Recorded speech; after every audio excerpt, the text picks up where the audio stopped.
बिस्मिल्लाहिर्रहमानिर्रहीम। अस्सलाम वालेकुम स्टूडेंट्स। क्लास 6 हिस्ट्री सब्जेक्ट और आज हमारा चैप्टर है 3B। और 3B के चैप्टर में आज हम कर रहे हैं इंडस वैली सिविलाइजेशन को। बहुत अच्छी बात यह है कि ये हमारे इलाका पाकिस्तान के अंदर परवान चढ़ी।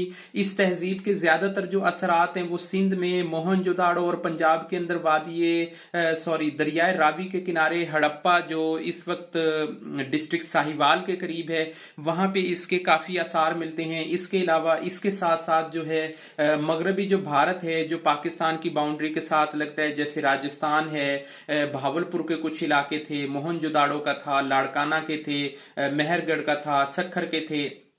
ये वो इलाके हैं जहां पे इसके बहुत ज्यादा आसार मिलते हैं। तकरीबन 1500 के करीब जो बस्तियां हैं वो अब तक दरियाफ्त हो चुकी हैं। इस इंडस वैली सिविलाइजेशन के अंदर उनको तलाश किया जा चुका है। तो लोकेशन एंड इंटिक्विटी के बारे में हम इसका पढ़ते हैं। तो इंटिक्विटी बेसिकली कहते हैं किसी चीज के कदीम होने को, पुराना होने को, ओल्ड होने को।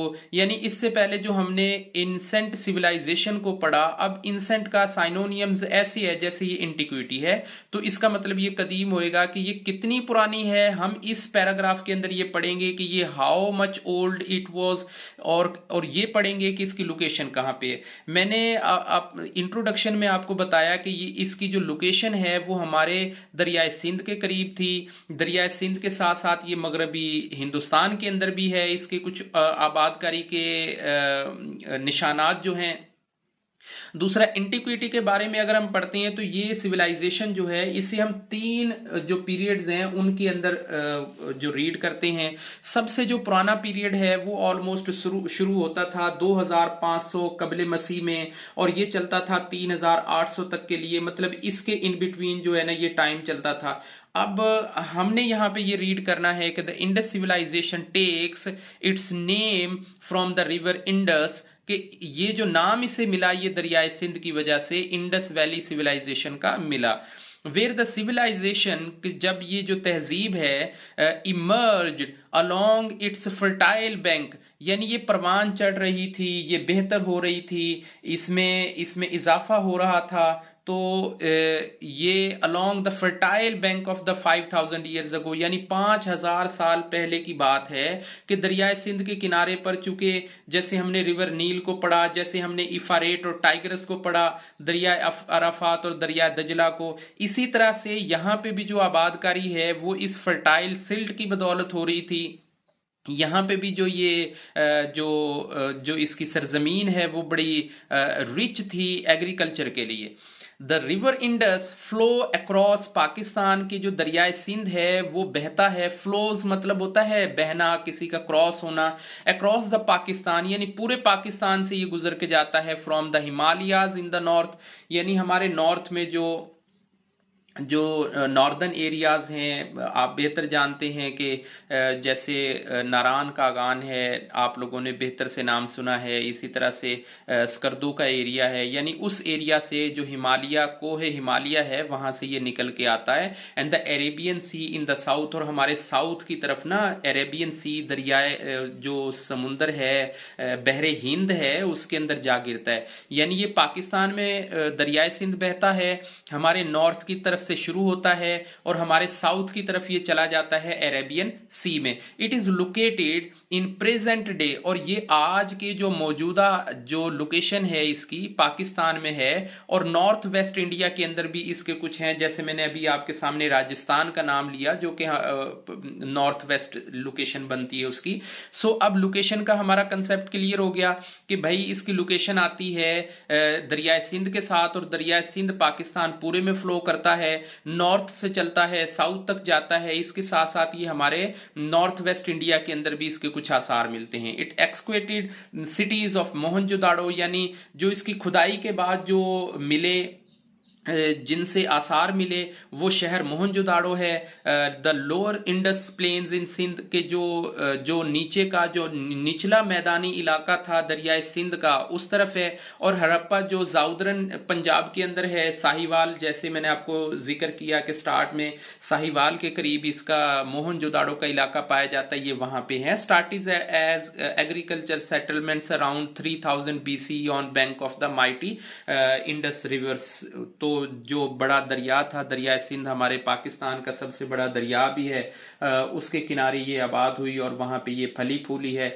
इसकी इब्तदाई जिंदगी ने बड़ी तरक्की की थी, लोगों ने यहाँ पे दस्तकारियां की हैं, काफी हुनर के आसार मिले। और दूसरा ये कि ये हमारे इस एरिया के अंदर गांव देहात किसी आबादी और शहरों के से पीरियड के अंदर बहुत ज्यादा फैली है। साथ ही साथ हम अपना दूसरा टॉपिक क्लियर करते हैं। इंडस वैली सिविलाइजेशन का जो मेन टॉपिक वो आर्किटेक्चर का है। आर्किटेक्चर से मतलब होता है कि किसी चीज का बनाना, किसी चीज की सड़कें, इंफ्रास्ट्रक्चर, उसकी बिल्डिंग्स, उसका थीम, आइडिया। जैसे मान लें कि आप जब हमारे नॉर्दर्न एरिया की तरफ जाते हैं तो वहां पे जो घरों का आर्किटेक्ट है वो इस अंदाज में होता है कि उनकी जो छतें हैं वो स्लोप में होती हैं, ताकि बर्फबारी हो जाए तो छतों के ऊपर से जो बर्फ है वो स्लोप की सूरत में गुजर जाए। जब हम जाते हैं अपने साउदर्न एरिया की तरफ तो वहां पे जो छतें हैं उनकी स्लोप और टाइप की होती है। तो हर इलाके का अपना अपना एक स्ट्रक्चर होता है, एक आर्ट होता है, एक आर्किटेक्चर होता है। अब हम इंडस वैली सिविलाइजेशन का आर्किटेक्ट पढ़ेंगे कि वो कैसा था। यहाँ पे लोगों के पास जो फन था, जो महारत थी, जो काम करने, रिहाइश की जो सड़कें, गलियां, मोहल्ले, वो कैसे थे। Evidences from excavation suggest that the cities of the Indus Valley civilization highly advanced display the well-planned urban design for at that time। कि आज का जो मौजूदा अर्बन प्लान है, अर्बन प्लान जैसे हम शहरों के अंदर हमारा सीवर का निज़ाम होता है, सड़कें खुली होती हैं, बिल्डिंग साफ सुथरी होती हैं, पार्क्स होते हैं, और जैसे अर्बन एरिया शहरों के अंदर आप रहते हैं आपको बेहतर आइडिया है। और एक हमारी रूरल लाइफ होती है, जो देहाती जिंदगी होती है, जिसमें सीवर की लाइनें ओपन होती हैं और बिजली के जो पोल हैं वो भी ओपन होते हैं। वहां पे कोई सफाई का भी ऐसा निजाम नहीं होता, वेस्टेज को जो प्रॉपर तरीके से किनारे लगाने का सिस्टम नहीं होता, ओपन ईयर हर चीज हो रही होती है। तो यहाँ पे हम ये देखते हैं कि इनका बड़ा एडवांस और हाईली वेल प्लान्ड था अर्बन एरिया ना। Their houses were build with the clean कहते हैं ऐसी सनत को, ऐसी इंडस्ट्री को जिसमें ईंटों के जरिए ना, ईंटों को पका के भट्टे के अंदर पका के उनको तैयार किया जाता है। तो क्लीन बेसिकली एक आप कह लें कि भट्टा लगाने की जो इंडस्ट्री होती है, ये पक्की ईंटें जो होती हैं उनको हम क्लीन कहते हैं। आप इनको बैक्ड मड ब्रिक्स भी आप कह सकते हैं, ये इनका प्रॉपर नेम है जिसे हम यूज करेंगे। बेहतर ये है कि हम आहिस्ता आहिस्ता जो सिंपल वर्ड्स हैं उनको छोड़ के अपनी वोकैबुलरी को इनहांस करें। Most homes are welled by drawing water के ज्यादातर घरों के अंदर जो कुएं थे वो ड्रॉ करते थे पानी को।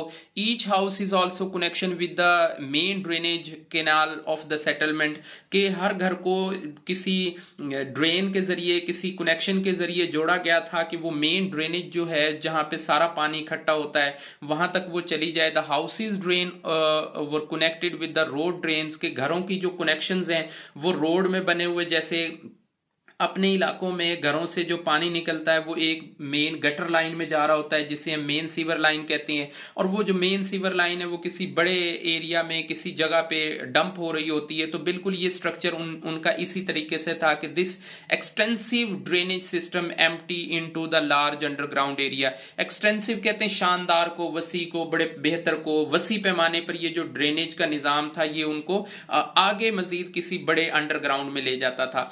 ऑल स्ट्रीट्स वर पेव्ड का मतलब होता है हमवार होना, बराबर होना। जैसे हमारी ये पक्की सड़कें होती हैं, ऊंची नीची नहीं होती हैं। अब आप किसी लोकल एरिया में सफर करेंगे तो वहां पे सड़कें ऊंची नीची और रफ एंड थोड़ी डिस्टर्बिंग होंगी। पेव्ड का मतलब होता है कि किसी चीज का सड़क का हमवार या बराबर होना। एंड 90 डिग्री टर्न्स, और इनके जो टर्न होते थे ना वो एग्जैक्ट 90 डिग्री के होते थे। जैसे गलियों के चौक नहीं बने होते पूरे पूरे से, ऐसे नहीं है जैसे एक गोल चक्कर या राउंड अबाउट या इस तरह से होता था।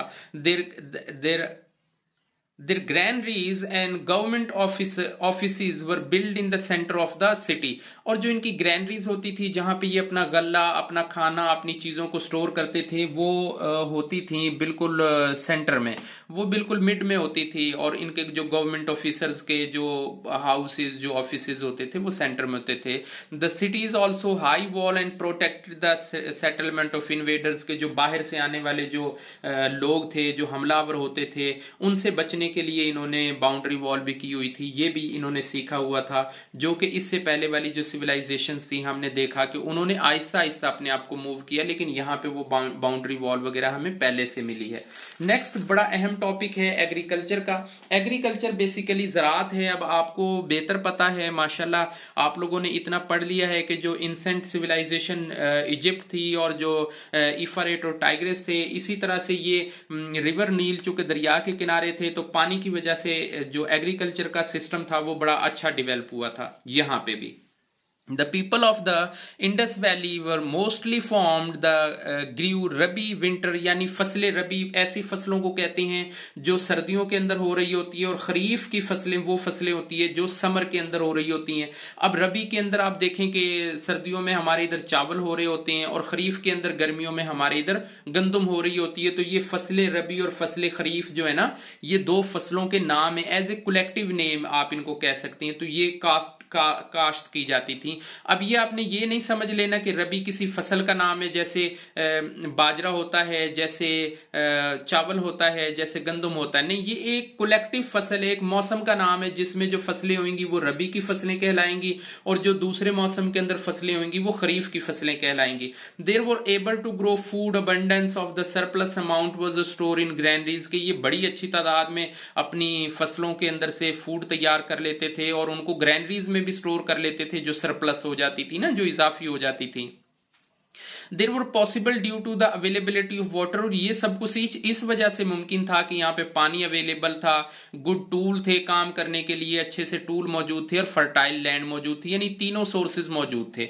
People of the Indus valley were also skilful tool maker whose are develop the expertise of the use of the metals like iron और कॉपर। इन्होंने आयरन और कॉपर को बड़े अच्छे तरीके से महारत के साथ इस्तेमाल करना शुरू कर दिया था। स्किलफुल टूल मेकर थे, इनसे टूल बनाते थे। अब टूल वो कौन से होते हैं, जैसे वो बैलगाड़ी बना ली, कश्ती बना ली, खिलौने बना लिए, मुजस्मे बना लिए, और मुख्तलिफ किस्म के जानवरों के ढांचे बना लिए, चूड़ियां बना ली, जेवरात बना लिए। ये सारी चीजें थी, ये मेटल वर्किंग के अंदर ही आती हैं। देयर बुल कार्ट टॉयज, के इनके जो बैलगाड़ी के जो खिलौने थे, नोटेबली डिपेक्टेड, बयान करते, डिपेक्ट होता है बयान करना, किसी चीज को डिस्क्राइब करना, उसको नुमाया करना। The use of the wheel, कि ये पता चलता है कि ये चूंकि उन खिलौनों के अंदर व्हील बने होते थे, तो इसका मतलब है कि इन्होंने व्हील का जो सोर्स है वो इस्तेमाल करना सीख लिया था। And the animals of transportation purpose, और जो जानवर हैं उनको ट्रांसपोर्टेशन के पर्पज के लिए यूज करना शुरू कर दिया था। आज की वीडियो इतनी ही है, इंशाल्लाह नेक्स्ट वीडियो के अंदर हम नेक्स्ट पेज करेंगे। आज हमने 33 नंबर पेज पे जो टॉपिक क्लियर किया वो इंडस वैली सिविलाइजेशन का टॉपिक था, उसका ब्रीफ हिस्ट्री हमने देख के लिए। अल्लाह हाफिज।